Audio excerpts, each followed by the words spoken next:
Edgar Allan Poe, poet, editor, literary critic, lecturer. Edgar Allan Poe has gone down as one of the greatest writers in American literature, having penned poems of woe and romance, essays of wit and intellect, and stories of horror and mystery.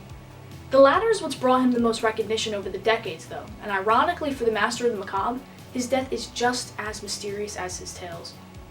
Poe's death has stumped scholars and readers alike for the past 175 years, and multiple theories concerning the cause and manner of his death have surfaced since that fateful day on October 7th, 1849. Many such theories include suicide, murder, alcohol poisoning, and tuberculosis, to name a few. But the theory that circulates the most is that the poet was cooped. Cooping is when an individual is kidnapped off the streets by a gang and is forced to vote for a political candidate, sometimes more than once. The individual may be drugged or beaten by their kidnappers, and this form of electoral fraud was mostly practiced in the 19th century and has since then stopped. Part of the mystery concerning Poe's death is that his whereabouts leading up to that fateful day are largely unknown. He was living in New York at the time and was going down to Richmond, Virginia on occasion to visit his former and then again fiancée, Elmira Royster Shelton. He had also been traveling across states to raise funds for his own newspaper, all while quite ill. Multiple accounts from friends and acquaintances of Poe have been given regarding what state he was in and when, but it is known that shortly after visiting Elmira, he arrived in Baltimore, Maryland on October 3rd.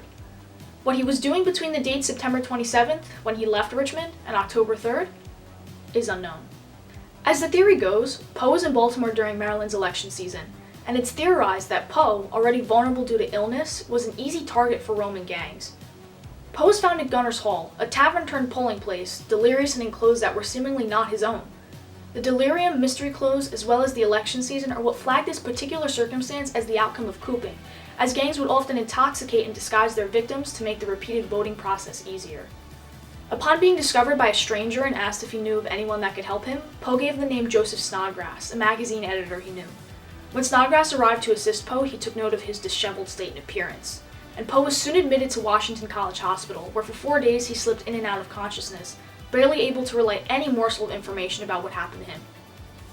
He passed silently on October 7th at 5 o'clock in the morning. Poe's cause of death is listed as phrenitis, which means inflammation of the brain. This term is no longer used, but it's now understood as delirium. Despite this, though, speculations about the true cause and manner of his death started to come about just 2 days after he passed, with an obituary written by literary enemy of Poe's, Rufus W. Griswold, in which Griswold painted Poe as a drunk madman. The cause and manner was also speculated about by others who knew Poe, with multiple books written about his life and death all throughout the remainder of the 19th century. Edgar Allan Poe's life in literature has captivated readers across generations. The nature of his work, in some cases romantic and in others grotesque, has granted him notoriety amongst the literary greats, and in turn glorious immortality, as his work has and will continue to survive him. Much like his work, his strange and unknown death is still being dissected 175 years later. The master of the macabre just had to leave us with one last mystery.